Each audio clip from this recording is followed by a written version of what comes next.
creo que sí tengo una pregunta. Es sobre la última actividad que se hizo y lo del juego del calamar. Sí, Es que hubo un detalle pues conceptual que no alcancé a entender completamente. Y varios compañeros me intentaron explicar, pero no me terminaba de convencer la explicación. Y pues bueno, entonces el problema trataba de calcular las probabilidades de que una persona llegara al final del puente de cristal, ¿cierto? sí, Ah, entonces, pues el problema es que hasta ahora, eh, por la forma en la que hemos trabajado, lo más intuitivo resultaba ser eh, calcular todos los casos que podían pasar y eh, eso ponerlo en un denominador y todos los que llevaban al jugador a ganar, ponerlos en el numerador. Exacto. Y, y el problema viene cuando uno empieza a considerar las posibilidades como un árbol de cosas que ocurren. Entonces, por ejemplo, en el primer paso puede morirse o vivir, pues, que sería equivalente a decir que puede que el vidrio se rompa o no se rompa, ¿cierto?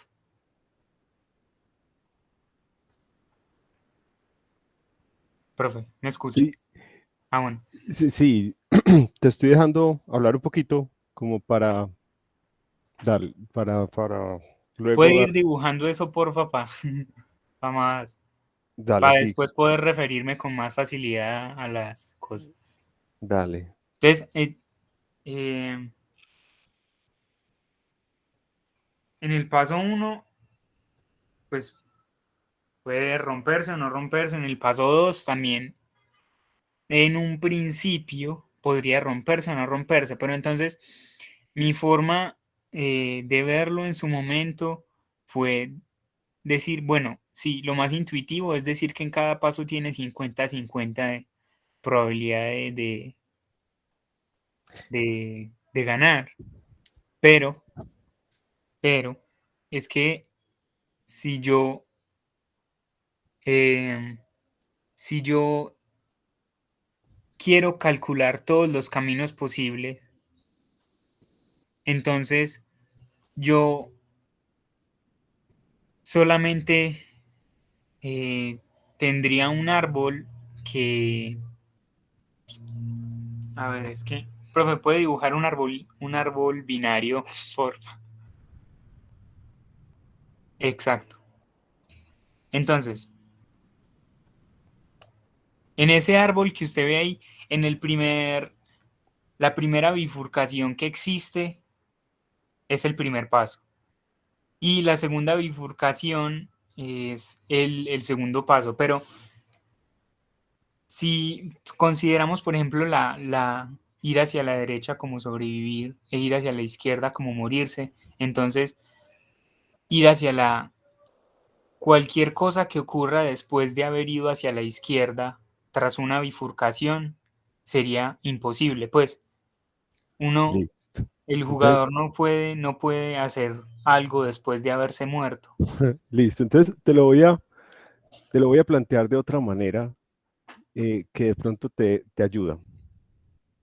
¿Qué tal que no lo planteemos en sobrevivir o no sobrevivir? Sino que pensémoslo el problema de la siguiente manera. El jugador lo que hace es que elige un camino de entrada. Antes de empezar a saltar, él elige un camino. pensémoslo de esa manera.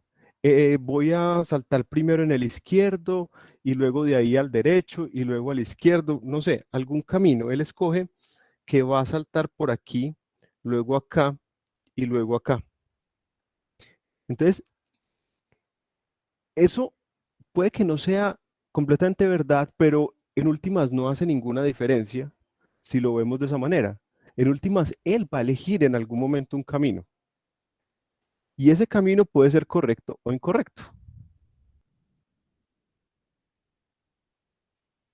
Entonces, sea, las decisiones, digamos, lo que vamos a poner en cada paso, no es si se rompe o no se rompe, sino simplemente si toma el paso izquierdo o el paso derecho.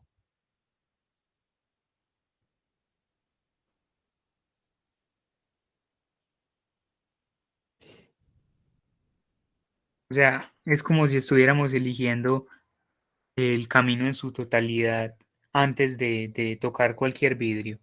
Exactamente. Esa es una manera de pensarlo. Y pensándolo de esa manera, entonces, el espacio muestral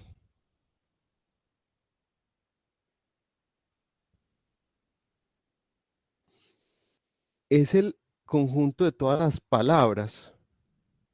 Aquí digamos de tres saltos. Entonces son todas las palabras eh, x1, x2, x3, donde xy es izquierda o derecha. Entonces el jugador escoge un camino y ese camino puede llevarlo a la muerte o no. Eso, entonces hay uno correcto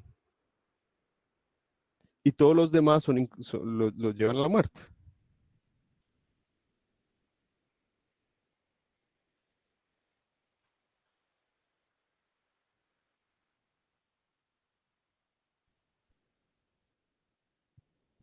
¿Qué tal? ¿Hace sentido? Me parece que así tiene mucho más sentido, pero pues me parece raro que esa no sea como la forma que se le ocurre a uno para justificar el hecho de que sí se pueda contar el resto de pasos después de haberse muerto, pero tiene todo el sentido del mundo.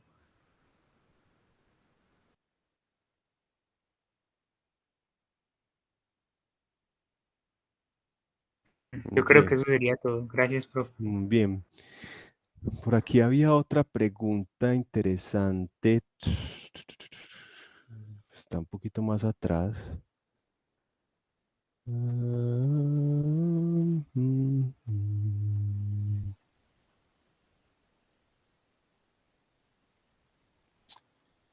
Ah, pero esos no son todos son los casos totales. No sé. No entiendo la pregunta de Tomás. Tomás, esos no son los casos totales. Sí, sí, sí, esos son los casos totales y hay uno favorable. O sea, estamos aquí, digamos, en el caso más simple, un solo jugador. Los casos totales son todos los posibles caminos y solo hay uno favorable.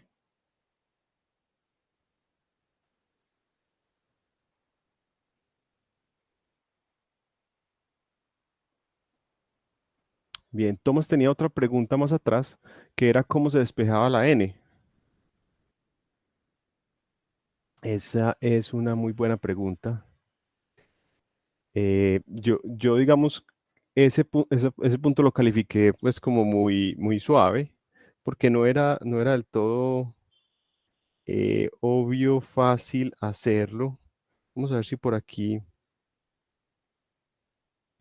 lo tengo. Más o menos uno llegaba a algo de este estilo.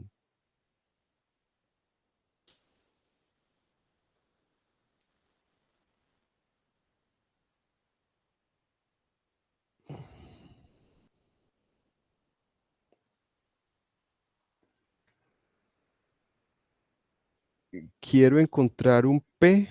¿Sí será esto correcto? Ya no me acuerdo. Es que tengo aquí muchas cosas.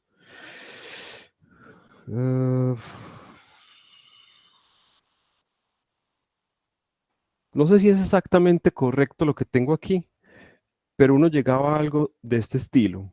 Yo quiero encontrar un P, número de pasos,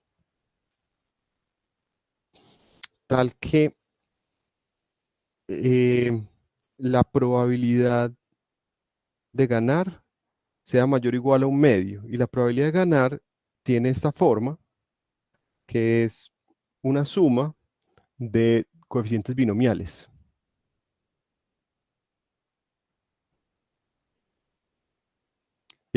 Uno simplifica eso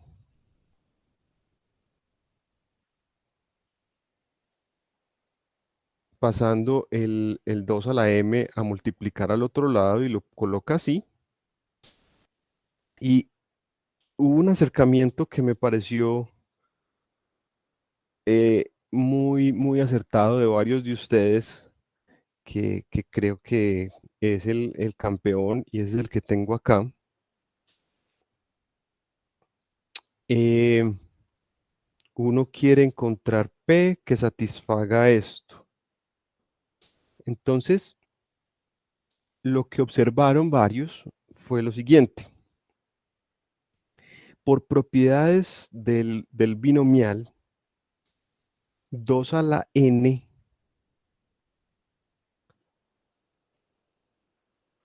se puede escribir como la suma de los coeficientes binomiales desde 0 hasta n de n tomados i.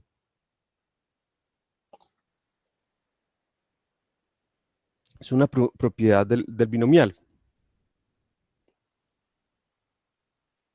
Y lo otro interesante del binomial es que esos coeficientes binomiales, digamos, son simétricos. La mitad de la izquierda es igualita a la mitad de la derecha a medida que uno se mueve en la i, ¿cierto? Si ustedes recuerdan el triángulo de Pascal es simétrico. Digamos, los números dentro del triángulo de Pascal eh, son simétricos. Entonces voy aquí a ilustrar eso. 1, 1, 1, 1, 2, 1, 1, 3, 3, 1. Entonces, miren que eh, esto siempre es simétrico con respecto como a la vertical. Esta mitadcita es igual a esta otra mitadcita. Y lo que estamos haciendo aquí es decir que si uno suma a lo largo de una de estas líneas,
Estoy regresando, parece. Hola, hola.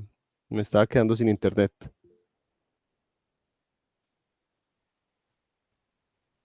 Hola, hola. ¿Me escuchan? Ya Sí, regresé. te escuchamos. Parece que tengo problemas con el internet.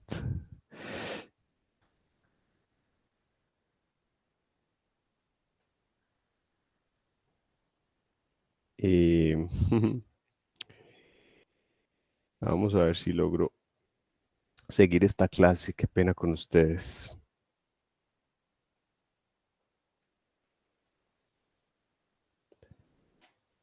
Y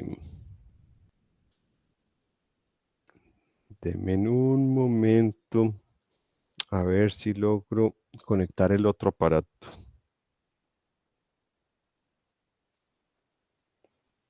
Por alguna razón el otro aparato no se quiere conectar.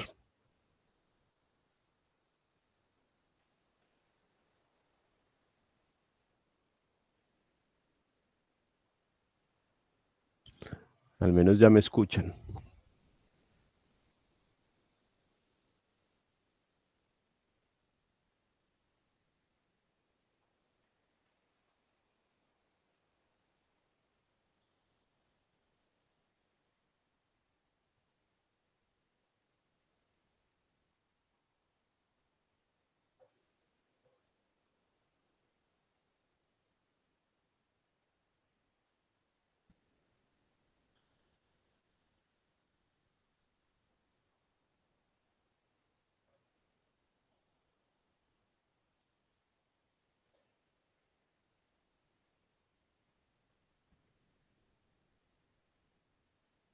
No sé dónde me quedé, dónde me perdieron, hasta dónde llegué en la explicación que estaba dando. Si alguien me cuenta dónde los dejé.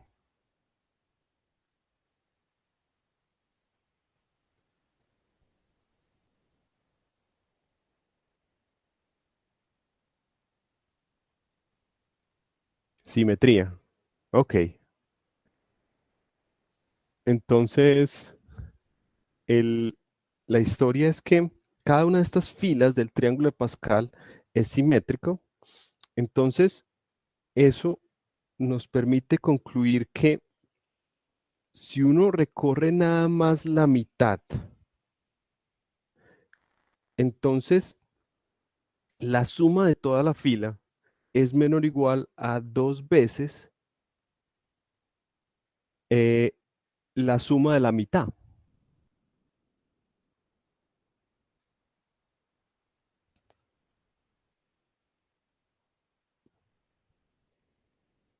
Y esto es muy útil porque nos permite concluir, eh, digamos, acotar una suma de coeficientes binomiales eh, con respecto a una potencia de 2.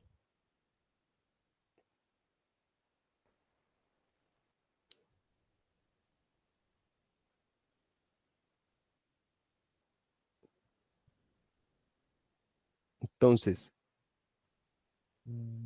2 a la n menos 1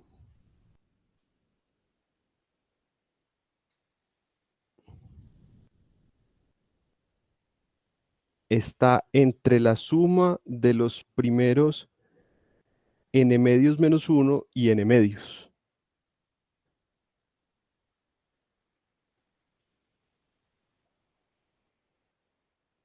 Y eso es justo lo que necesitamos para responder la pregunta de cuál es el valor de P que me permite que eh, esa, esa probabilidad sea mayor o igual a un medio.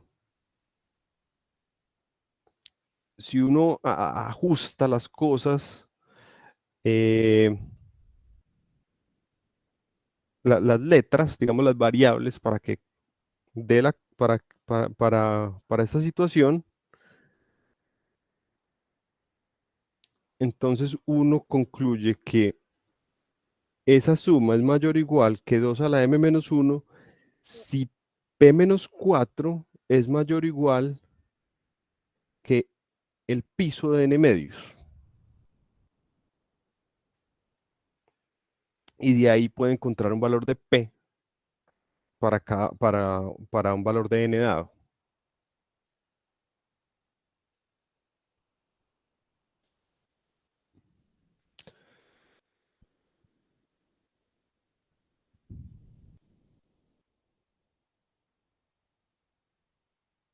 Profe, perdón, no entiendo cómo de esa suma siendo mayor o igual a 2 a la... ¿Eso es n menos uno o m? Es n. Eh, ¿Cómo siendo esa suma mayor o igual a 2 a la n menos uno se concluye que p menos 4 es mayor que eso? No entendí bien listo. esa implicación. Dale. Entonces,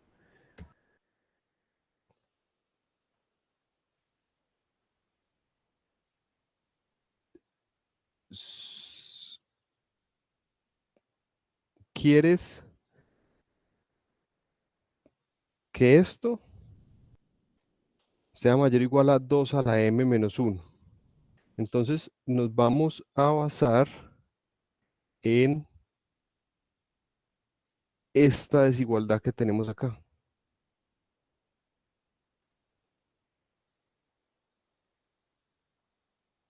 haciendo que m juegue el papel de n. Y para que eso se cumpla, necesito que n medios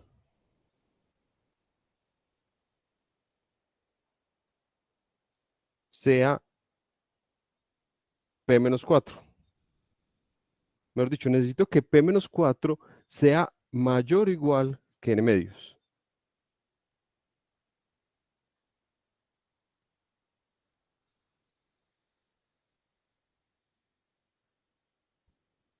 O sea, esto me está diciendo, digamos, la m me dice qué fila del triángulo de Pascal estoy recorriendo. Y el p menos 4 lo que me está diciendo es cuántos eh, debo recorrer para que eso se cumpla. ¿Cierto? ¿Cuántos i voy a recorrer? ¿Cuántos pasitos voy a dar? Entonces necesito llegar al menos hasta la mitad del triángulo para que se cumpla. P menos 4 debe ser mayor o igual que n medios.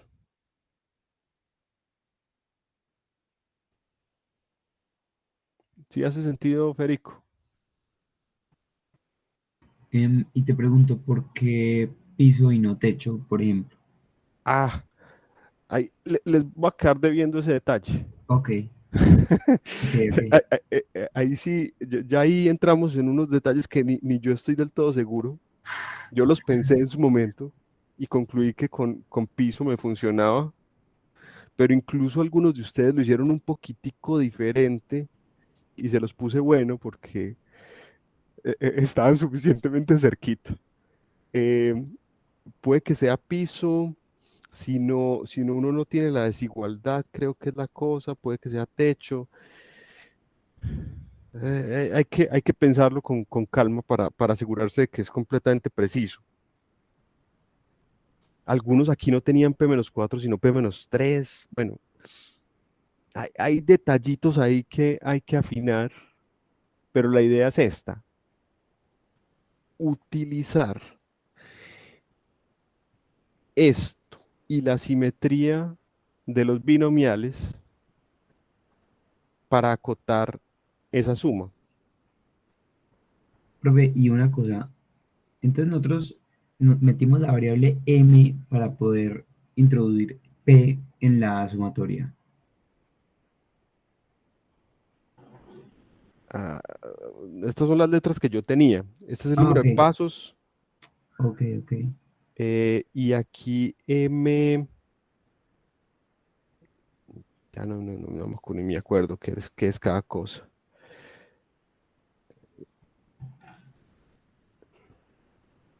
Ah, no, no, no, no, no. El P es los participantes, creo que es. Y el M Sí. es el número de pasos. Eso es la cosa. Ok, ok.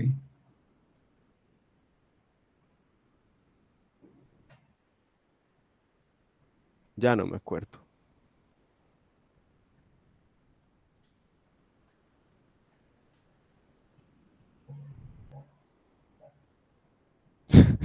Eso fue como hace un siglo. Yo borré, borré casi.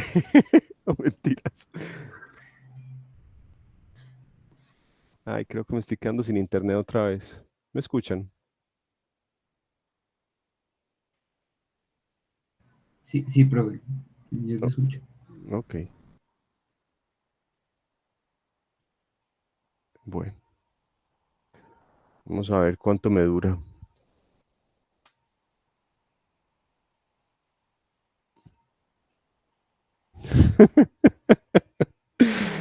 Ay, hombre. Sí, entonces uno muchas veces, esto es, digamos, típico, uno tiene una expresión, la quiere acotar, pero es una expresión muy difícil, o quiere despejar entonces uno puede tratar de encontrar algo que lo acota o que lo aproxima. Es como el juego. Aquí teníamos esto, que es una propiedad de los binomiales que nos ayuda mucho, eh, pero no siempre uno tiene esa facilidad. Y ahí uno puede encontrar por ahí en internet cotas para sumas binomiales y cosas de esas se pueden encontrar. Bueno, antes de que me vaya a quedar sin internet, yo quisiera empezar la clase de hoy para contarles alguna cosa y que empecemos con tema nuevo.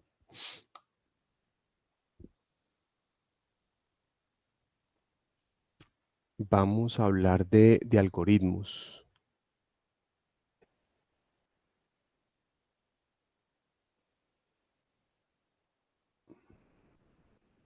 ¿Me están escuchando?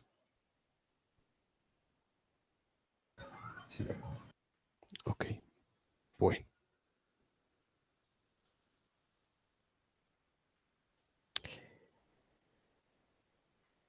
Entonces, uno a veces cuando piensa en algoritmos se imagina un programa, un código escrito en un lenguaje de programación, eh, y obviamente es parte de eso, y de ahí viene la importancia que ha tomado el tema de los algoritmos. Los algoritmos eh, están detrás de los programas de computador y tienen una gran importancia en la actualidad. En los últimos 30 años de desarrollo de la humanidad han sido soportados en la programación, en la computación. Entonces creo que no tengo que resaltar lo importante que son. Eh, pero nos vamos a desligar un poquito del programa como tal y vamos a entender el algoritmo de manera abstracta.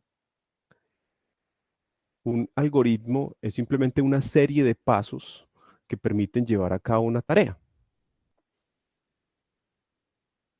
Digamos, la descripción de una serie de pasos. Eh, Vamos a utilizar un lenguaje más o menos coloquial para describir los algoritmos, pero también los vamos a escribir en Python, por ejemplo, para,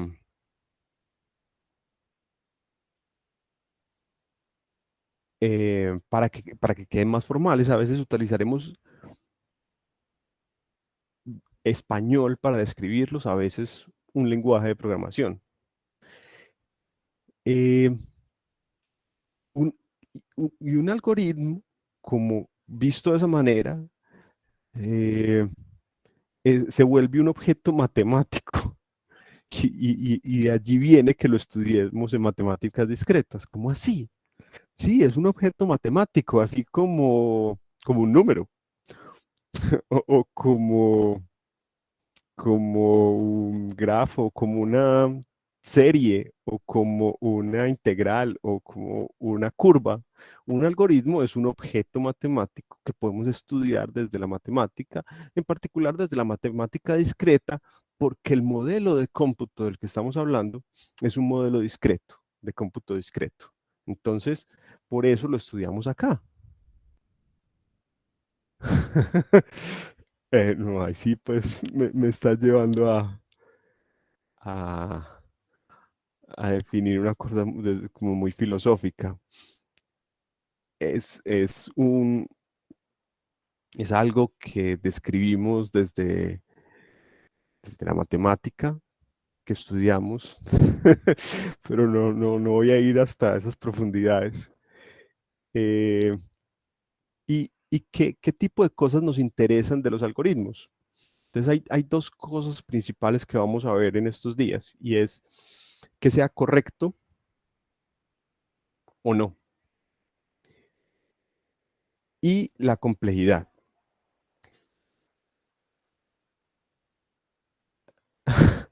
Gracias, Sebastián.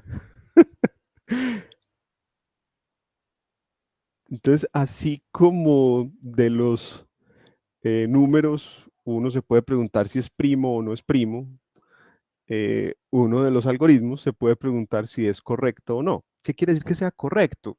Que hace la tarea que debería realizar, ¿cierto? Un algoritmo se diseña, se describe para cumplir una tarea y nos preguntamos si en efecto cumple o no, hace esa tarea.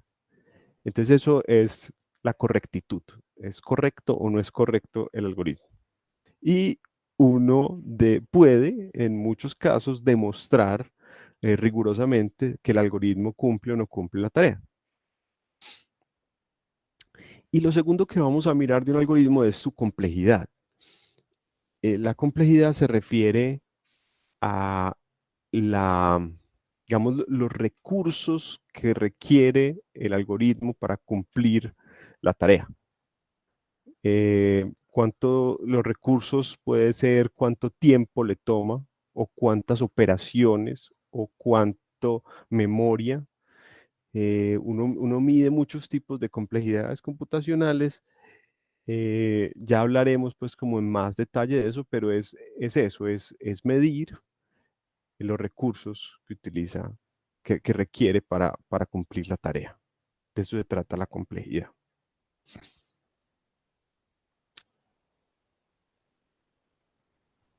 Eh, Hay muchos modelos de cómputo. Eh, por ejemplo, está la máquina de Turing. Una máquina de Turing es una cosa muy sencilla.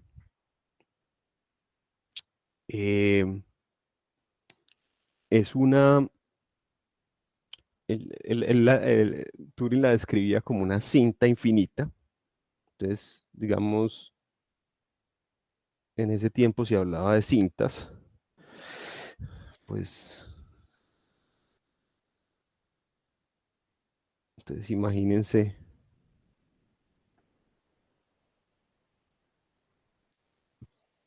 cinta infinita, pero con separaciones discretas.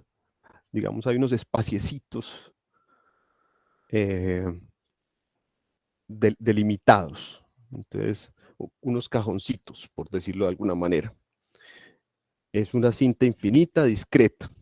Y hay un lenguaje finito. Eh, un lenguaje, por ejemplo, podría ser 0 y 1. O podría ser las letras del alfabeto del español, de la A a la Z. Un alfabeto. Y hay una cabeza que va leyendo, que lee un, que lee la cinta. Se ubica en una posición y lee lo que está escrito en esa cinta. Entonces, digamos el, que esto me quedó muy chiquito. Digamos que aquí hay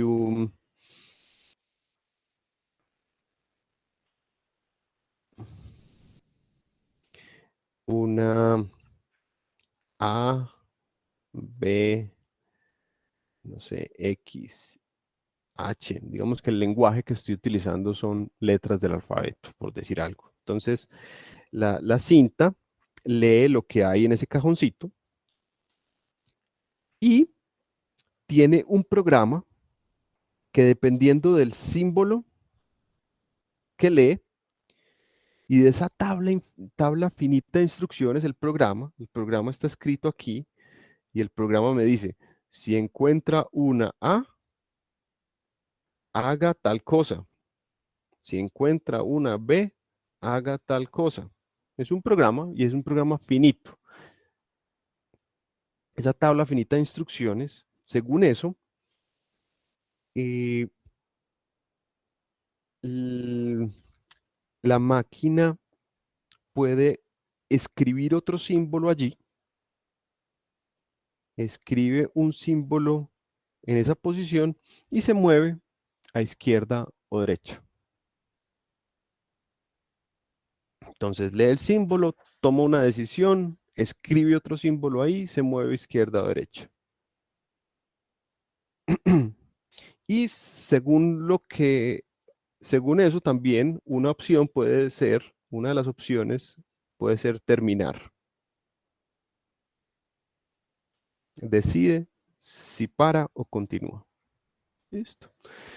Eso es una máquina de Turing. No lo piensen como una máquina real que se construyó, no, sino como un modelo de cómputo, una, un modelo abstracto, una forma de computar, algo muy básico, muy sencillo, que permite hacer cómputos. Pues eh, es, es lo sencillo de este modelo, lo bonito y lo importante, porque con una cosa tan sencilla, resulta que se puede mostrar que esa máquina tan sencilla puede hacer cualquier cómputo que se puede hacer en un computador moderno.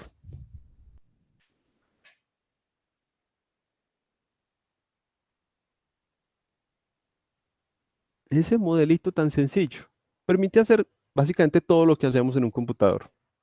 Pero no solo eso, sino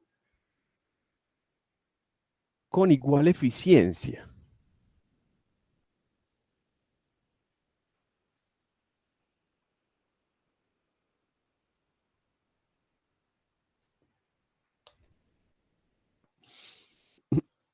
Es decir, todo lo que yo pueda hacer en tiempo polinómico en una máquina de Turing lo puedo hacer en un tiempo polinómico en un computador moderno y viceversa.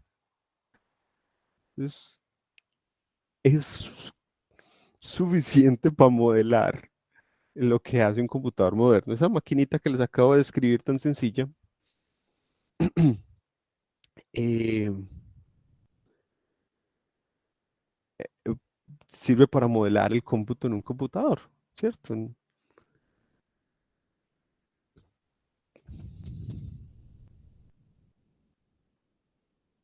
Y lo simple del modelo nos permite responder preguntas acerca de qué se puede computar, qué no se puede computar, y es importante en ese sentido. Entonces, em,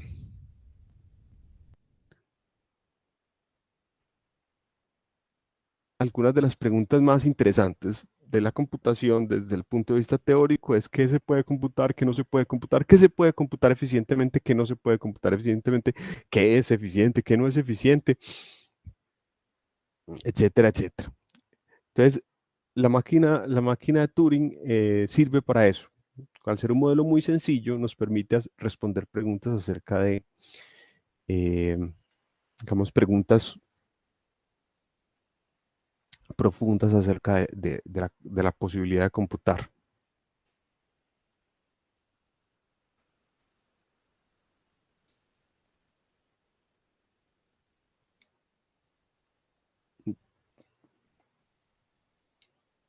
Preguntas.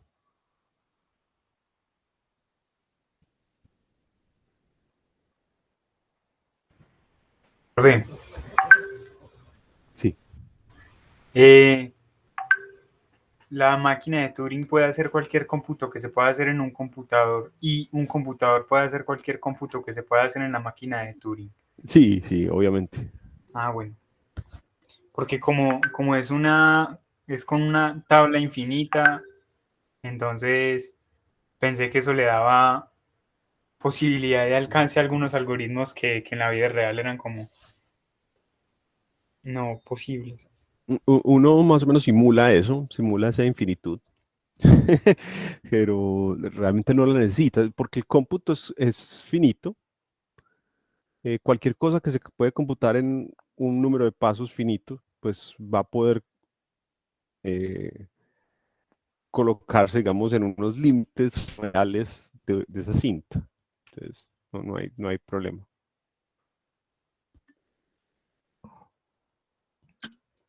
¿Qué modelo de computación se usa en la actualidad? Ve, pues es que hay dos cosas diferentes.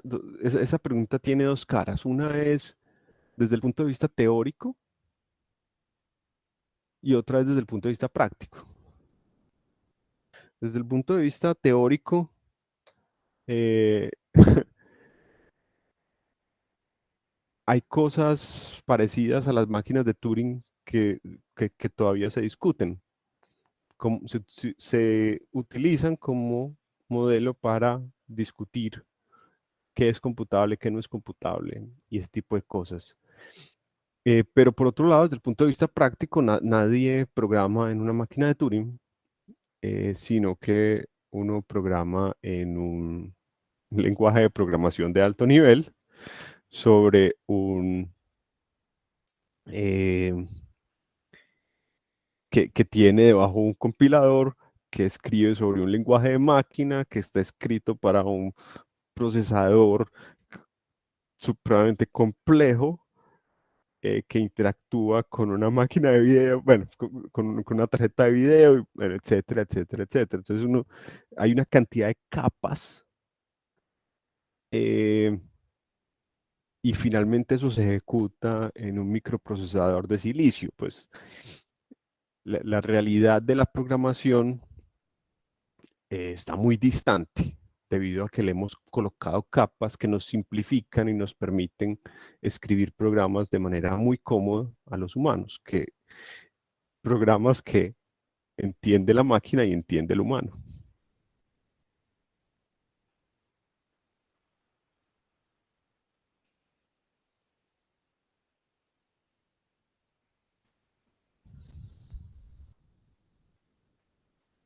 Más preguntas tienen.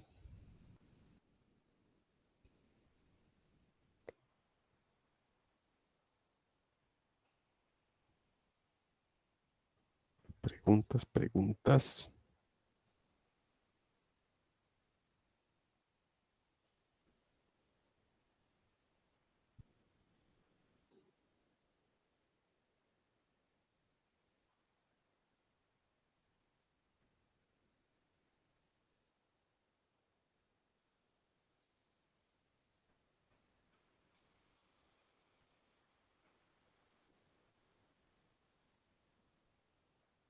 Bien. Nosotros utilizaremos un lenguaje coloquial para describir un algoritmo. Eh, incluso, sí, simplemente unos pasos para llevar a cabo una tarea. Listo. Entonces, por decir algo, ¿cómo se suman números naturales de varios dígitos? Entonces, a nosotros nos enseñaron un algoritmo para, dados dos números escritos en decimal, el 1234 y el 6789, cómo sumarlos utilizando únicamente sumas de dígitos. Es un algoritmo que nos enseñaron en el colegio y es muy sencillo. Empiece de derecha a izquierda, tome el dígito menos significativo y súmelos. 4 más 9 da 13. Coloque las unidades y las decenas, colóquelas arriba para sumarlas en la siguiente operación. Ahora 3 más 8 da 11, más 1, 12, 2 y llevo 1, 2 y 7, 9 y 1, 10, 0, llevo 1, 6, 7, 8 y coloco un 8.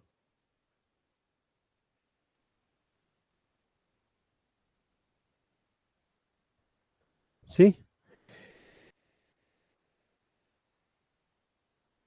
Miren que eso es un algoritmo. Es una serie de pasos eh, que nos permite llevar a cabo una tarea. En este caso no lo voy a describir formalmente, simplemente quería mencionarlo como para mostrarles que ustedes han trabajado algoritmos y que es muy natural y uno puede demostrar que ese procedimiento en efecto lleva a cabo la tarea y lo puede demostrar en general que eso en efecto funciona, ¿cierto? Ya ustedes saben de em, la representación decimal. Entonces un número tiene una representación decimal a sub i por 10 a la i para i desde 0 hasta un n y lo vamos a sumar con un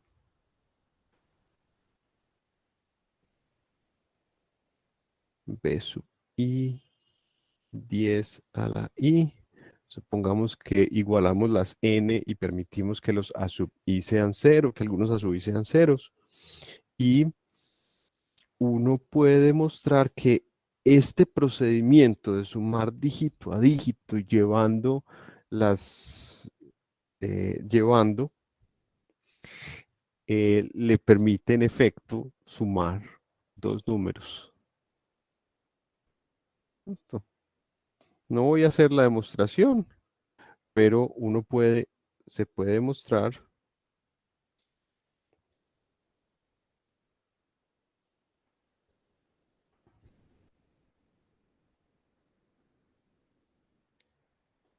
que funciona, que en efecto calcula.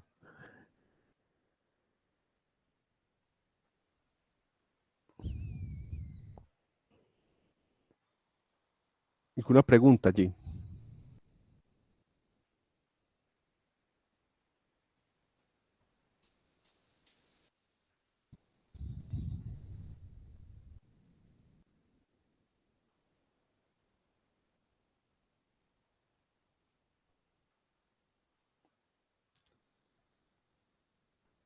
Bueno, hagamos un ejemplo quizás un poquito más interesante,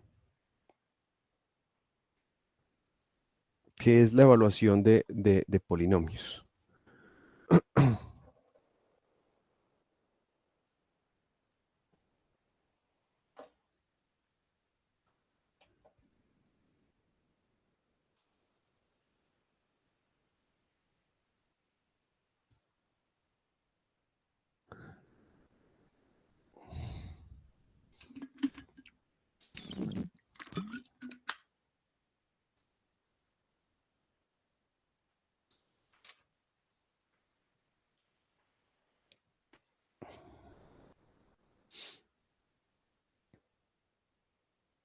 Entonces, aquí lo que se busca es lo siguiente. Dados n más dos números, que los denotaremos como A0, A1 hasta AN y X, calcular A0 más A1X más A2X al cuadrado más puntos suspensivos hasta A sub n X a la n. Es decir, calcular la evaluación de ese polinomio en X.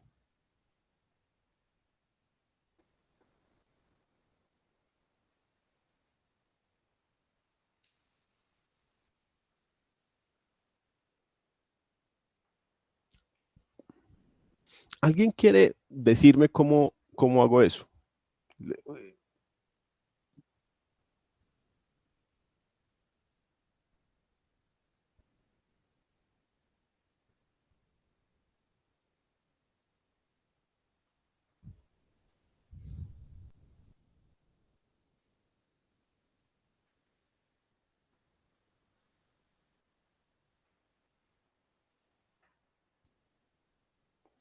O sea, si a ustedes les dan un polinomio y les dan un valor en el cual quieren evaluarlo, ¿cómo lo hacen? ¿Cómo evalúan ese polinomio en ese valor?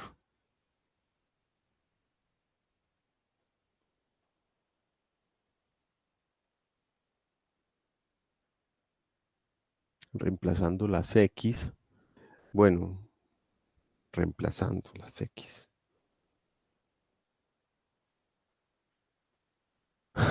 Eh, Creo que me gusta más lo que dice Darío. Uno hace las sumas, las multiplicaciones y las sumas correspondientes, ¿cierto? Multiplica X, digamos que es una pregunta casi que obvia, ¿cómo así? ¿Cómo así? Pues claro, ¿no? Entonces cojo a cero y le sumo a uno por X. Eso, voy calculando las potencias y las multiplicaciones. Entonces calculo X al cuadrado, calculo X al cubo y voy calculando esto completo, ¿cierto? Entonces, yo voy a describir digamos, la expresión en sí me está dando una forma natural de calcularlo. Voy a escribir un algoritmo aquí más o menos trivial de cómo haría uno esto. Entonces, digamos que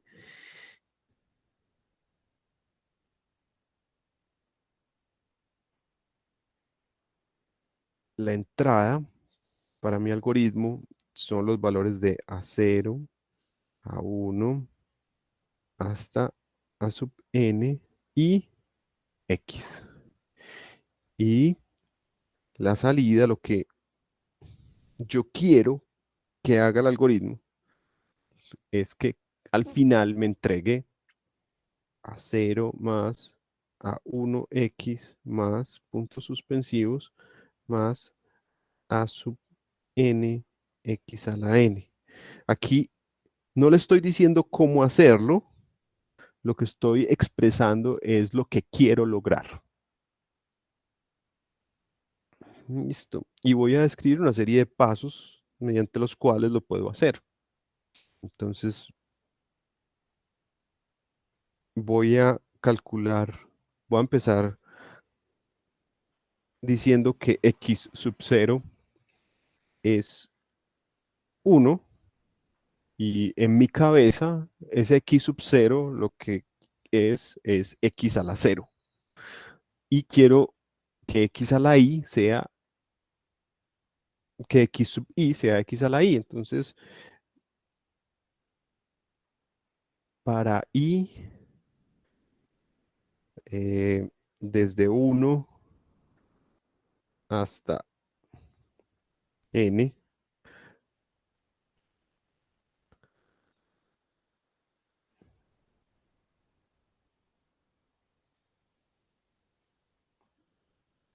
e- x sub i va a ser eh, el anterior, x i menos 1, multiplicado por x.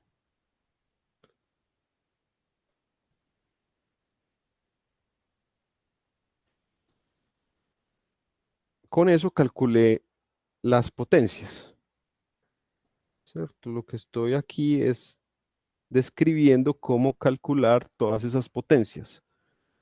Entonces simplemente a la anterior multiplíquele x para encontrar la siguiente. Y eso lo puedo hacer secuencialmente. Si a x0 le multiplico por x, obtengo x. Si a x lo multiplico por x, obtengo x al cuadrado. Y así se van a poder ir calculando todas. Por otro lado, ahora entonces calculemos la suma. Entonces yo quiero que mi suma vaya acumulando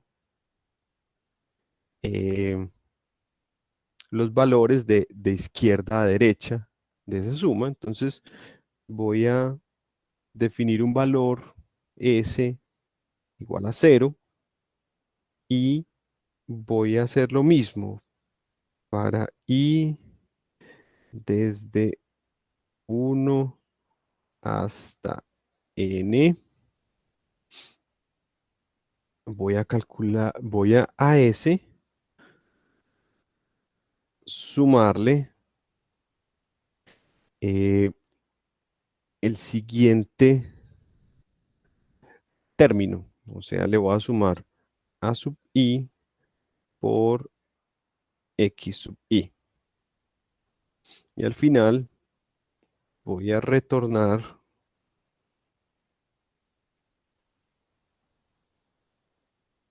S.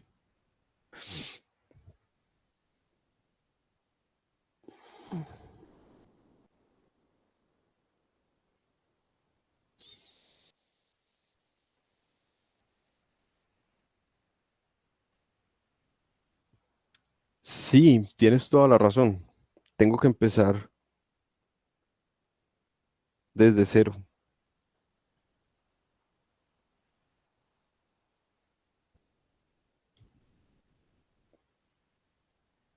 Tienes toda la razón, Johan.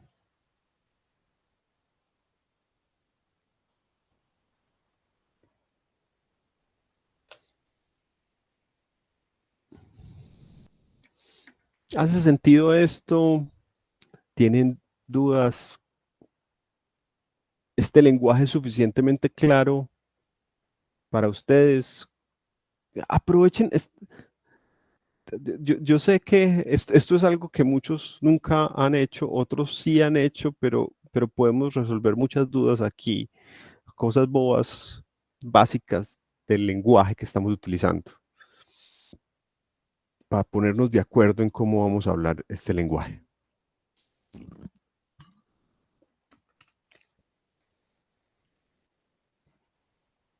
Profe, profe, pero ese de abajo lo que haría, tipo, comenzamos y tenemos x sub 0 igual 1, ¿cierto? Ese de abajo lo que haría no sería sumar literalmente todos los a sub 0 hasta a sub n, y eso es lo que es.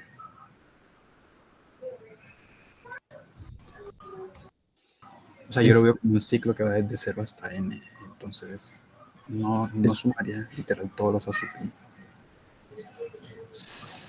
sí, pero a cada sub i le multiplica x sub i. O sea, pero eso me explicarlo, lo estoy viendo como que fuera un ciclo que va desde I hasta N. Me Sí. refiero que ese ciclo se repite y después comienza otra vez. No sé si explicarlo. Tipo, usted lo puso como que va primero uno, después otro, después otra vez el primero y después el segundo. Así tipo, no llegan hasta N para llegar al otro, sino que van en orden, por así decirlo. Quizás sí, quizás no estoy siendo suficientemente claro. Entonces, eh, vamos a ver si esto aclara. Entonces, esto se hace y se termina.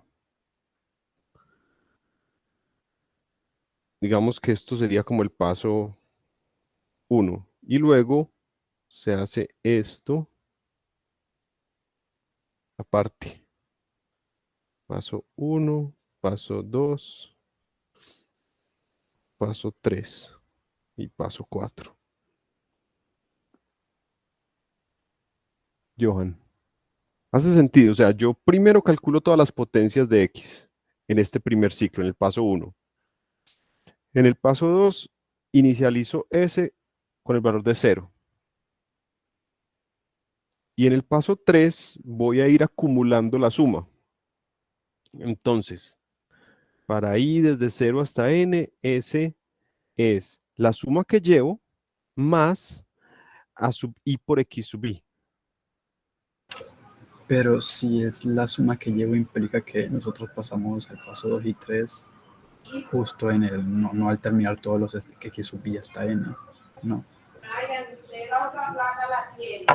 Porque si decimos que el primero se hace todo de una vez, entonces lo que estaríamos sería calculando x sub n y ya.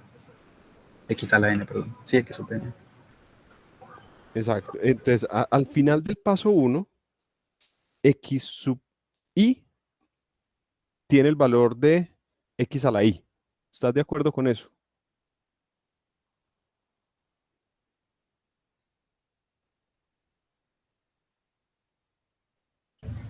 Pero, o sea, entiendo que tenga, pero la cosa es que nosotros dijimos que va desde 1 hasta n.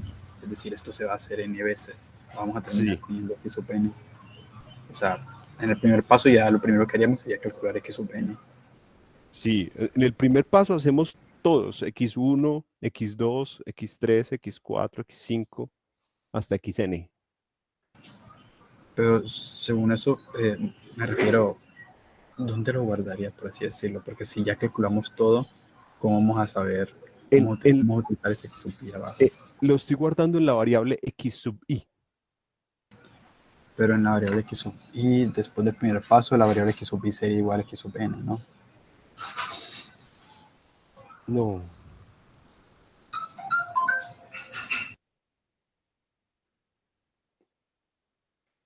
no, mira que como la i se va moviendo, entonces x0 es igual a 1. Luego x1 es igual a ver, hagamos un ejemplo concreto. Démosle valores a esto. Entonces supongamos que el, el polinomio que queremos calcular es, no sé, 2 más 3x más 4x al cuadrado. Es decir, a sub 0 es 2, a sub 3 es 3. Perdón, a sub 1 y a sub 2. A sub 0 es 2, a sub 1 es 3, a sub 2 es 4. Y supongamos que, no sé, démosle un valor a la x. Queremos evaluarlo en x igual a 5. Entonces,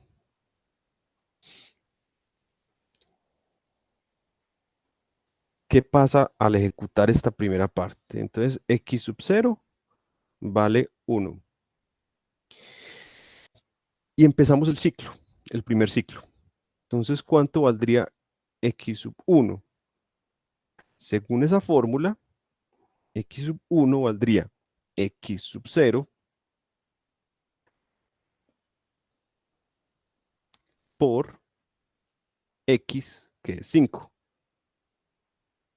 Pero x sub 0 es 1. Entonces esto sería 5. ¿Ya me entendiste, Johan? ¿O no? Ah, no.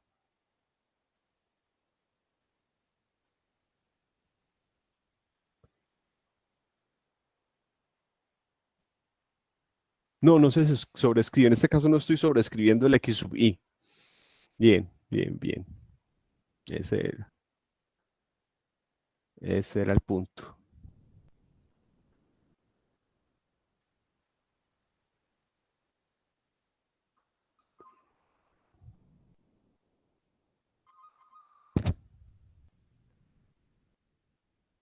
Listo. Y entonces así, x sub 2 sería x1 por 5, es decir, 5 por 5, es decir, 25. X sub 3 sería X2. Ah, bueno, ya no necesito más X.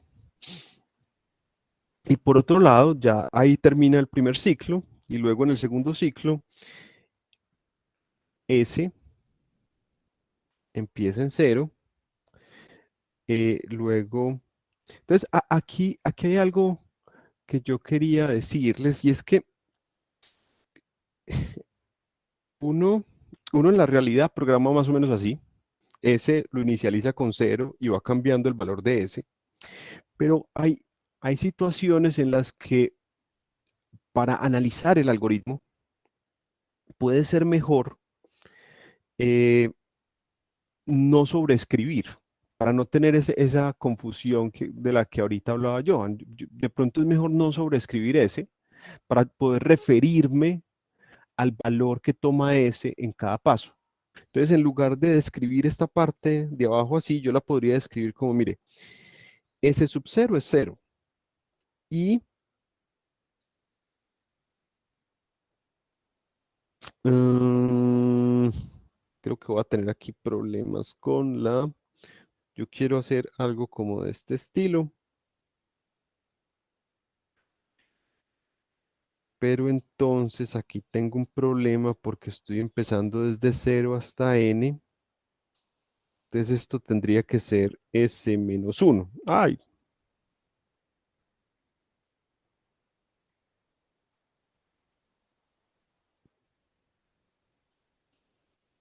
Esto no sería S0, sino S menos 1.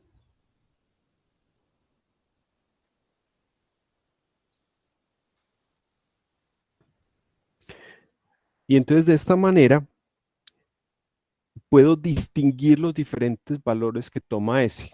Y al final no retorno S, sino S sub n.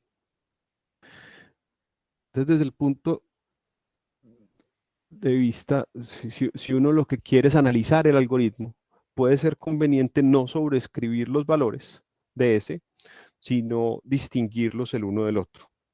Entonces, así, S menos 1 es 0, S0 tomaría el valor de S menos 1 más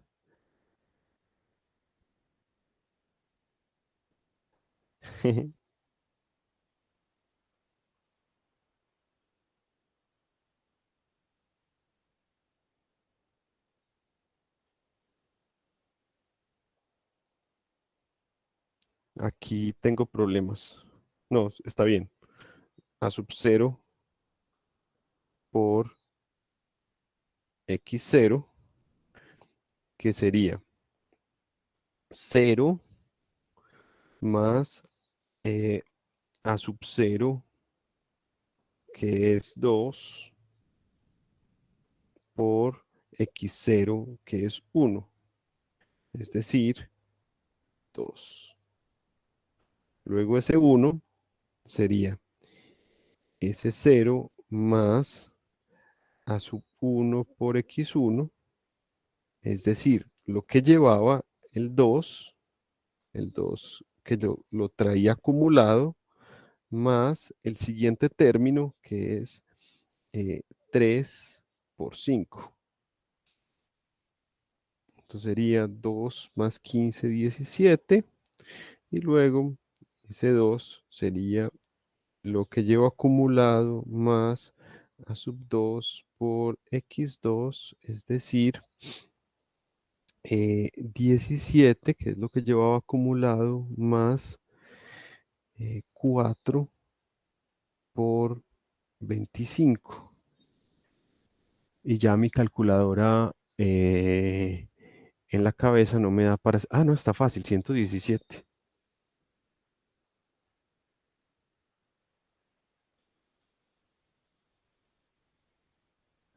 Y eso es lo que retorno.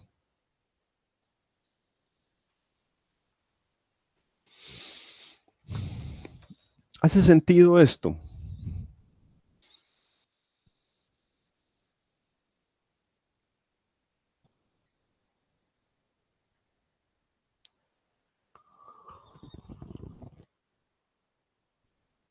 preguntas, comentarios.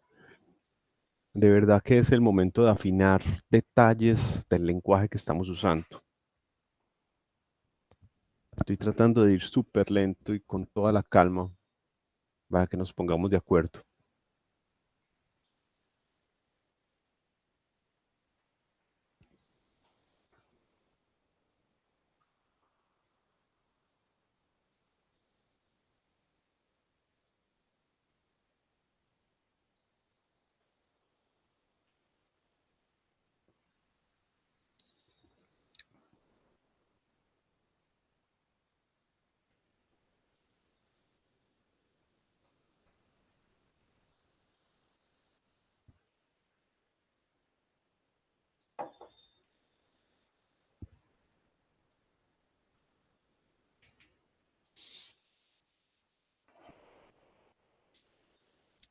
Em,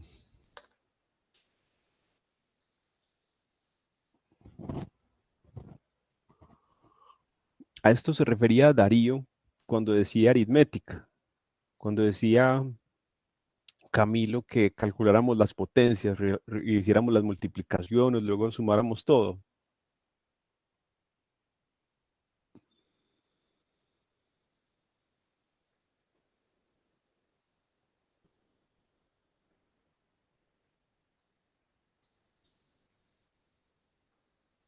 Uy, por aquí habían escrito un montón de cosas que yo no había leído.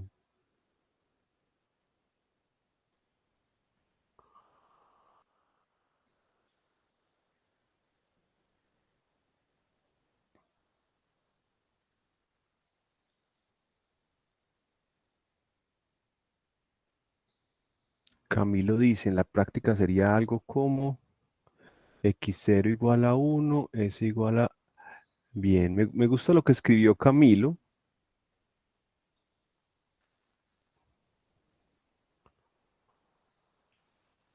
Camilo lo metió todo dentro de un solo ciclo.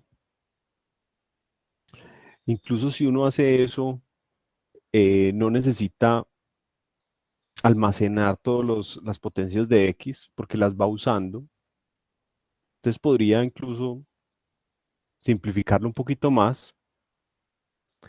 Ahora, una cosa, Camilo, y todos con respecto a eso, en efecto sí, uno lo puede hacer un poco más compacto, pero eso no cambia radicalmente el algoritmo. Si pueden ver el algoritmo que escribió Camilo un poco más arriba, que es un poco más parecido a lo que uno haría en la práctica, eh, no es significativamente diferente a lo que yo escribí en términos de la manera en que está computando, las operaciones que está realizando. Hay una ventaja ahí en memoria, pero no es significativa. Y en este punto queremos escribir los algoritmos lo más claro para el humano para poder analizarlos. ¿Listo?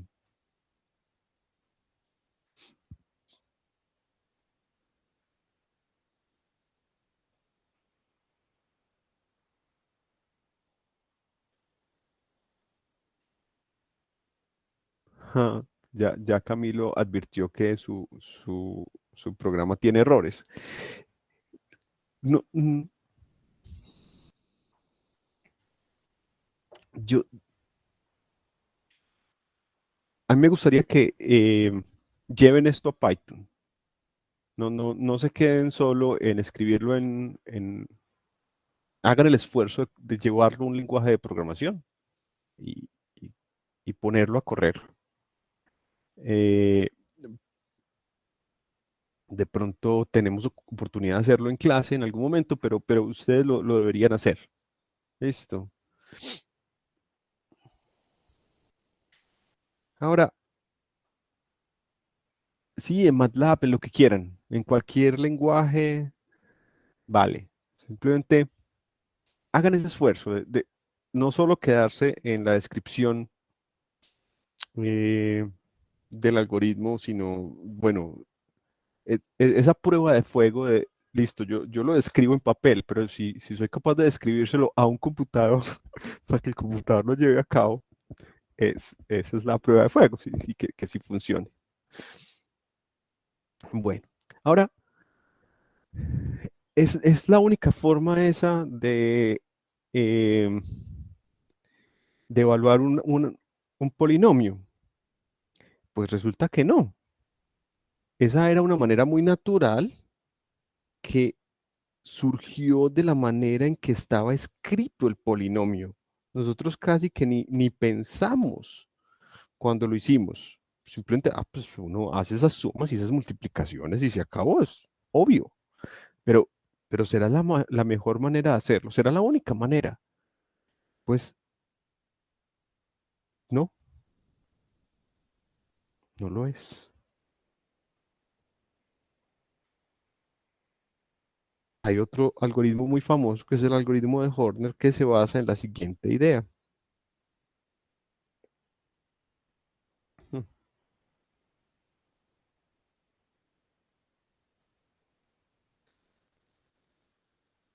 Si uno tiene a sub 0 más a sub 1 x más a sub 2 x al cuadrado más puntos suspensivos hasta a sub n x a la n, eso lo puede escribir como a sub 0 más, y miren que cuando yo separo el resto, si yo separo el primer término, todos los demás términos tienen x. Entonces yo puedo sacar factor común x y escribir esto como a1 más a2x más puntos suspensivos hasta a sub n x a la n menos 1 multiplicado por x.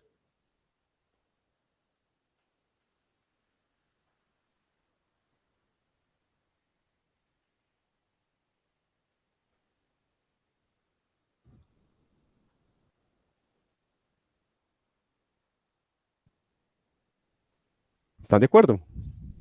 Y yo puedo seguir haciendo eso. A0 más, abro paréntesis, a1 más, y aquí de nuevo saco factor común x.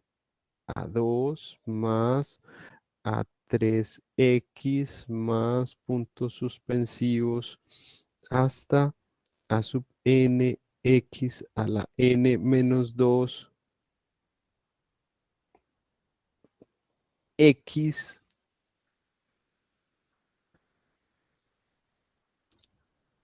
y x.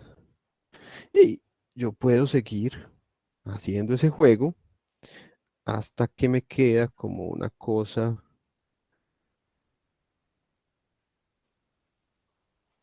de este estilo.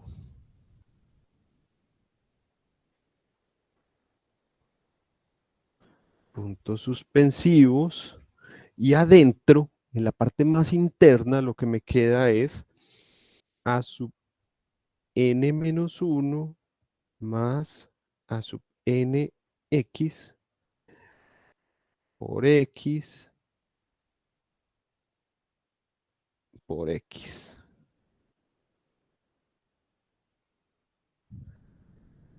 Y fíjense que esto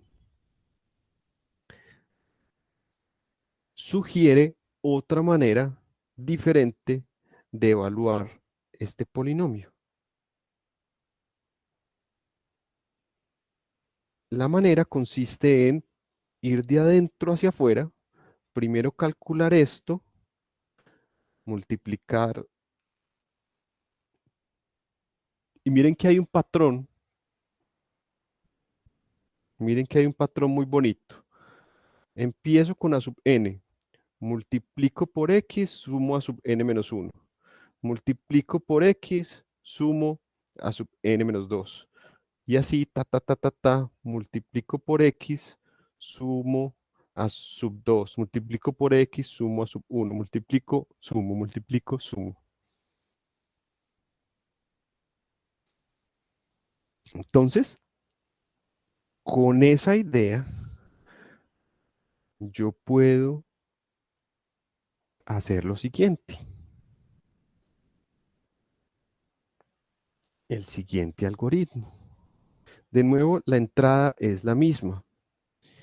A sub 0, A sub 1, hasta A sub n y x. Y la salida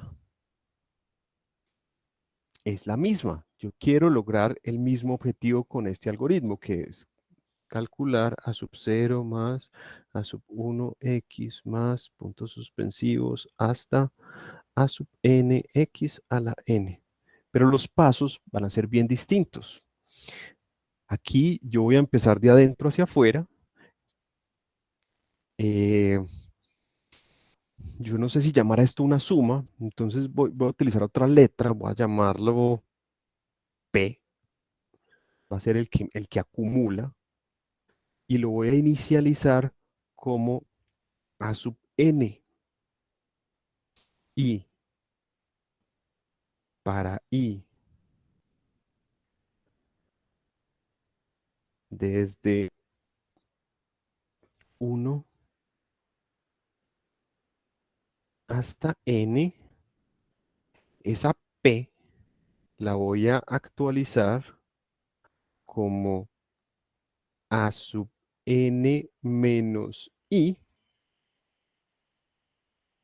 más lo que llevaba multiplicado por x. Multiplico por x, sumo el siguiente a. Multiplico por x, sumo el siguiente a.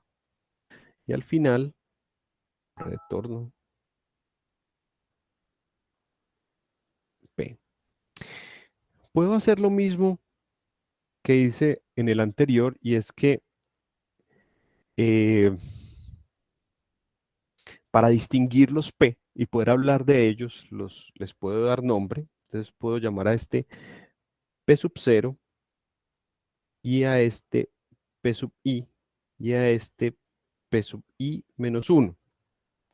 De esta manera, lo que yo espero de lo que acabo de describir es que este va a ser p sub 0, este va a ser p sub 1, el siguiente va a calcular p sub 2 y así sucesivamente hasta que el último va a ser p sub n.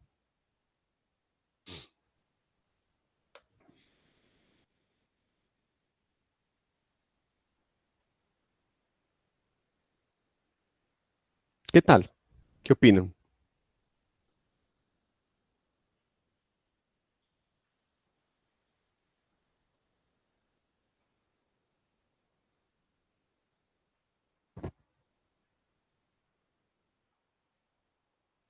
Ujú.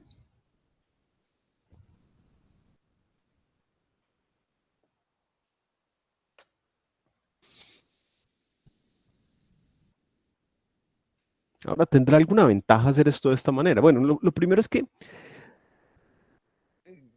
eh, lo primero que quiero mostrar con esta forma rara de calcular em, ese polinomio es que hay diferentes maneras de evaluar un polinomio.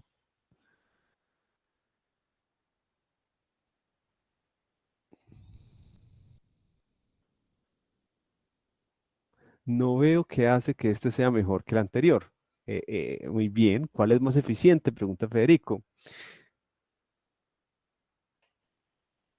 Entonces, exactamente, cuando hablemos de complejidad, nos vamos a dar cuenta que el de Horner es más eficiente.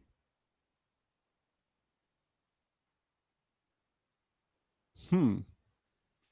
¿Alguien lo puede ver así rápidamente? ¿Puede darse cuenta por qué es más eficiente el de Horner?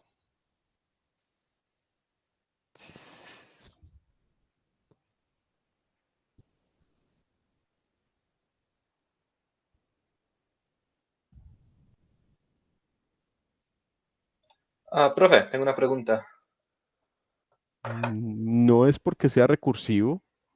¿Qué pregunta tienes? Dime. Puede ser que es porque aumenta de manera lineal cuando aumentan las entradas. O sea, por cada una entrada que le añado al algoritmo aumenta un paso, lo que tiene que hacer el algoritmo. Ambos son lineales. Ambos son lineales. Ya. A ver que por aquí están escribiendo muchas cosas. Eh, ¿Por qué es recursivo? No. Hay algoritmos recursivos que pueden ser más o menos, eso no dice. Menos operaciones, sí. ¿Por qué menos operaciones? Esa es la pregunta. Solo utiliza un ciclo. Sebastián dice, solo utiliza un ciclo, no importa. Realmente uno podría haber escrito el otro en un solo ciclo. Eso no es lo que hace la diferencia. Menos cálculos, dice Johan. ¿Alguien puede ser más preciso en decir por qué menos cálculos? Guardar las multiplicaciones. Aquí me estoy preguntando por el número de operaciones, no por el almacenamiento. Entonces, el problema no es el problema de guardar las operaciones. De hecho, en el que escribió Camilo, yo les dije, uno puede no guardar las potencias. Uno las puede ir utilizando a medida que las saca. Entonces, el problema no es guardar las potencias. Ese tampoco es el problema. Eh, no, el problema no es que sea un ciclo o dos ciclos. No hay que calcular las x sub i. Mm, realmente las x a la i. eh, eh, Emilio dice, no hay que calcular las x a la i. Entonces, eso que estás diciendo no es del todo preciso. Uno, ¿a cambio de qué? Aquí estoy calculando otras cosas, los p sub i. Entonces eso no hace diferencia. Aquí viene, Camilo sí le pegó al punto, creo. N veces dos operaciones, o sea, 2n operaciones. Por ahí va la cosa.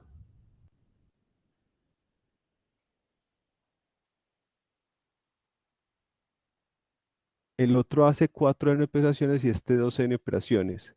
Estos sí van por el punto que es.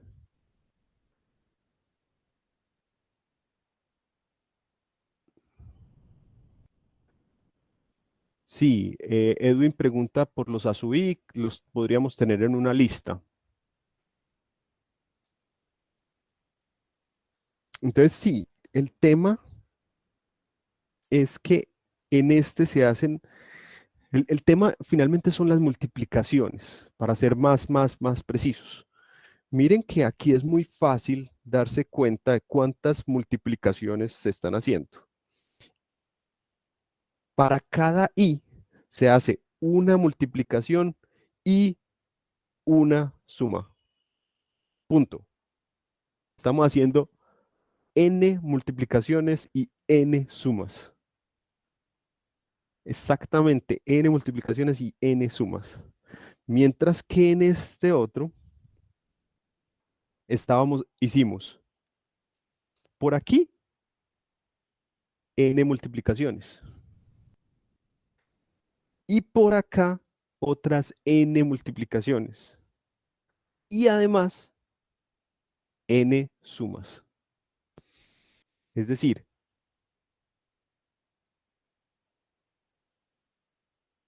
en este algoritmo se hacían 2n multiplicaciones y n sumas. Mientras que en el de Horner solo hacemos n multiplicaciones y n sumas.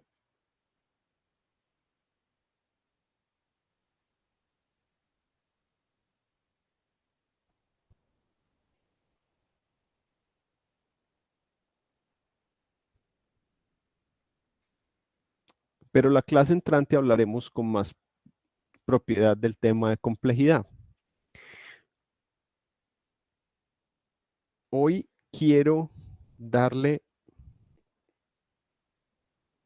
dedicar los últimos 10 minuticos de la clase al a la correctitud de este algoritmo. ¿Será que esto sí funciona? Pues Camilo, que es tan hábil, seguramente va y lo programa y parece que sí funciona. Pero ¿será que puedo estar seguro de que para cualquier valores de A y para cualquier valores de X, esta cosa que escribí en efecto sí funciona? Yo no sé. Entonces uno puede, y esto es de lo que se trata, demostrar que el algoritmo es correcto. ¿Listo? Entonces, para eso es muy útil que yo no estoy sobreescribiendo P, sino que estoy dándole diferentes valores a esa P. Los estoy llamando P sub I, porque me puedo referir a ellos. Me puedo referir al P sub 0, al P sub 1, al P sub y a cada uno de los P. Entonces puedo escribir, puedo hacer una prueba por inducción de que esto en efecto funciona. Me gustaría tenerlo como a la mano para poder hablar de él. Vamos a ver si me cabe al menos la primera parte de la demostración aquí abajo.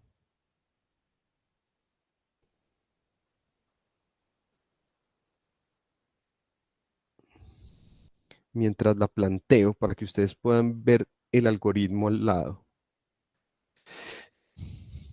Entonces,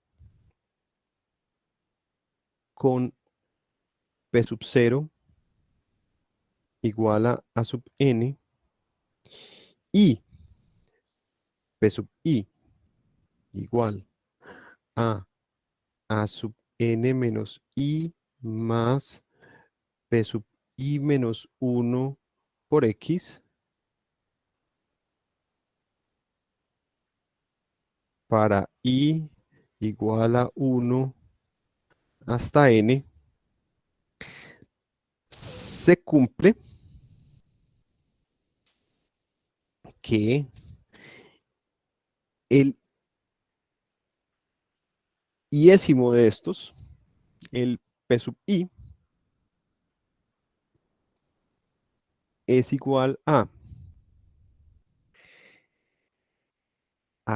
n menos i más a n menos i menos 1 por x más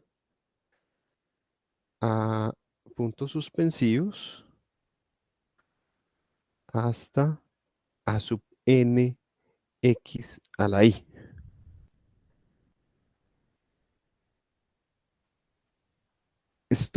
Ya aquí miren que no estoy programando, ya aquí no estoy hablando, estoy hablando matemáticas. Miren que me salí del algoritmo y estoy hablando pura matemática. Y voy a demostrar por inducción esta afirmación. Llamemos esto afirmación. Con P sub 0 igual a sub n y P sub i igual a sub n menos i más P sub i menos 1 por x para i igual a 1 hasta n, se cumple que P sub i es esta cosa. Entonces es como una afirmación acerca de cuánto vale ese valor de P sub i en cada paso. Si esto es verdad, de ahí se va a seguir que el último es lo que yo quiero. Pero voy a demostrar esa afirmación. Entonces, demostración de la afirmación por inducción.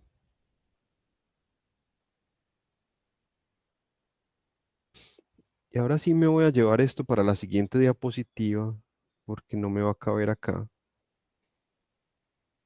Entonces, démosle cortar y pegar. Entonces, el caso base es inmediato. P sub 0, en efecto, vale, ¿cierto? Si tomamos i igual a 0, entonces esta suma solamente tiene un término y en efecto, esto es a sub n menos 0, es decir, a sub n. Ahora, hipótesis inductiva. ¿Cuál es la hipótesis inductiva? S sub i, perdón, P sub i es igual a sub n menos i más a sub n menos i menos 1 por x más puntos suspensivos hasta a sub n x a la i. Y ahora hago la inducción. Bajo ese supuesto, bajo el supuesto de que P sub i vale eso, entonces calculo el siguiente. P sub i más 1 sería a sub n menos i más 1 más P sub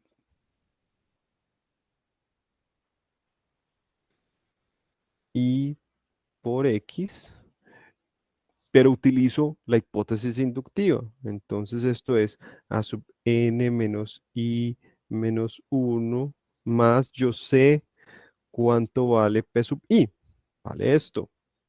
A sub n menos i más a sub n menos i menos 1 por x más puntos suspensivos hasta a sub n x a la i. Y estoy multiplicando por x. Bueno, multipliquemos. ¿Qué me queda? A sub n menos i menos 1 más a sub n menos i por x más a sub n menos i menos 1 por x al cuadrado más puntos suspensivos hasta a sub n x a la i más 1. Aquí hubo un pequeño error. Menos i menos 1. Esto aquí es más 1. Esto aquí es más 1. Esto aquí es más 1. Esto aquí es más 1. Esto va subiendo hasta sub n y vamos bajando por acá. Y esto es precisamente lo que quería. Esto es exactamente lo que buscaba, lo que dice la afirmación traducido a i igual a i más 1.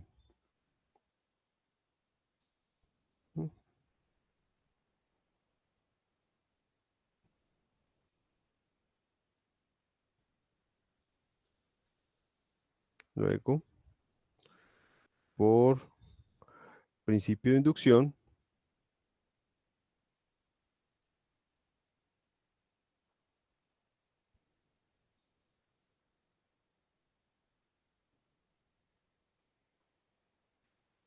se sigue la afirmación.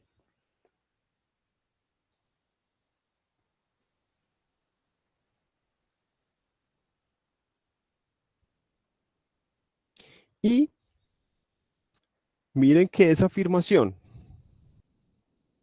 si la aplico con i igual a n, ahora, por afirmación con i igual a n, ¿qué se obtiene? Que P sub n es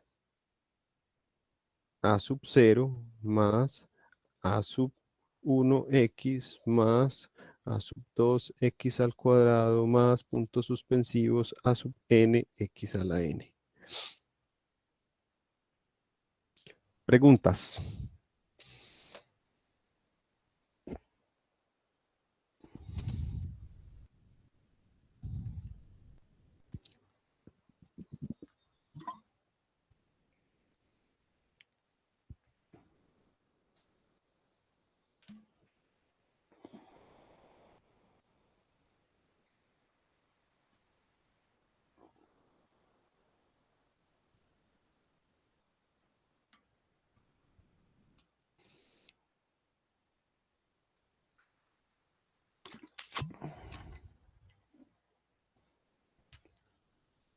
¿Están ahí? ¿Hay alguien ahí?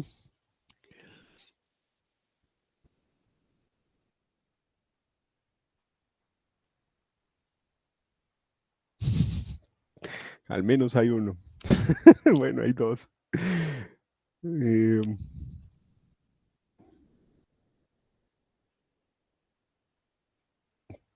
bueno,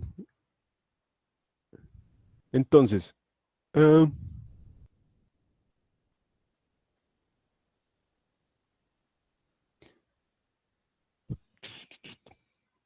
em, buena pregunta. No, yo quiero esto.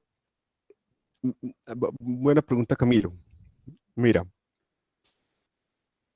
yo no dije que se cumplía desde ahí, sino que estoy diciendo cómo se asignan los valores eh, para P sub I igual desde uno hasta n, pero l- lo que se debe cumplir para I desde cero hasta n.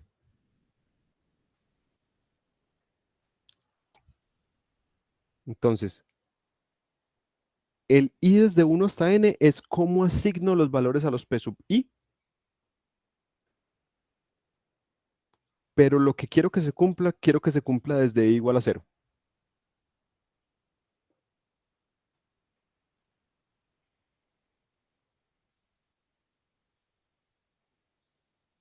Aquí hay varias cosas que no son del todo triviales.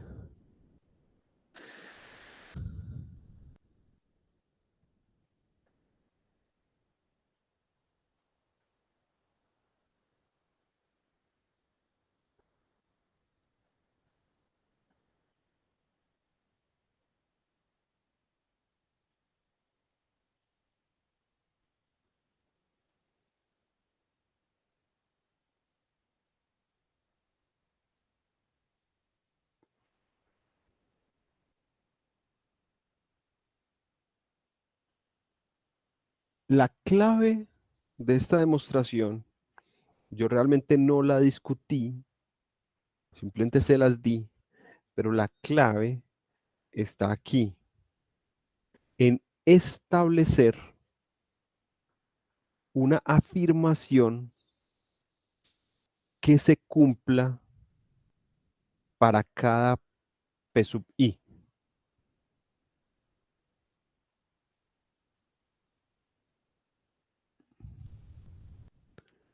Es encontrar o establecer esa,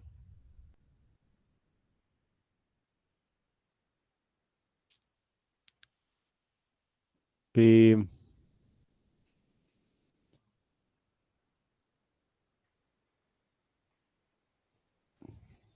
esa propiedad que se cumple en cada ciclo y que me permite llegar a la conclusión de que al final voy a tener el valor correcto.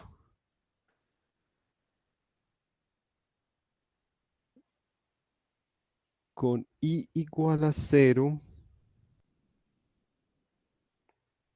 con I igual a cero, esto tiene un solo término. Con I igual a cero, esta suma de acá tiene un solo término,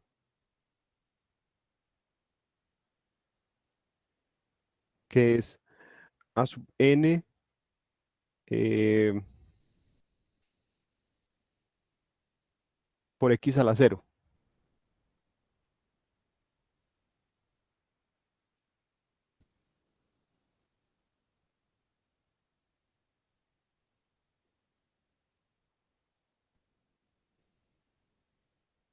Mira que acá hay exactamente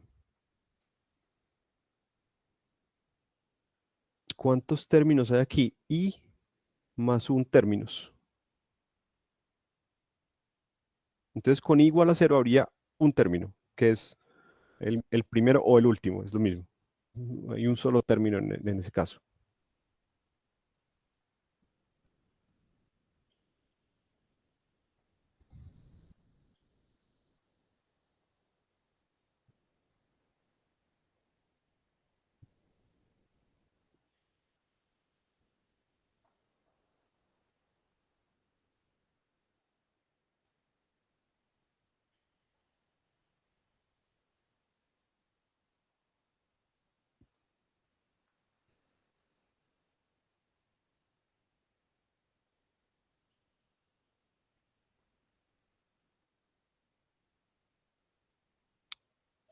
Asesorías, sí, los mismos días a las mismas horas.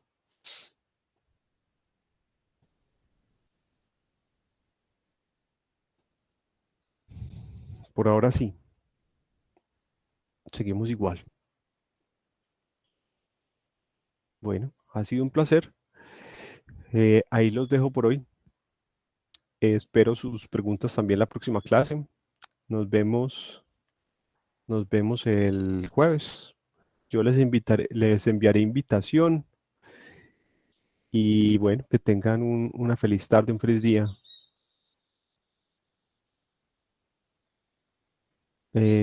Tomás, no sé, Tomás, qué voy a dictar el próximo semestre. Todavía no hemos hecho programación.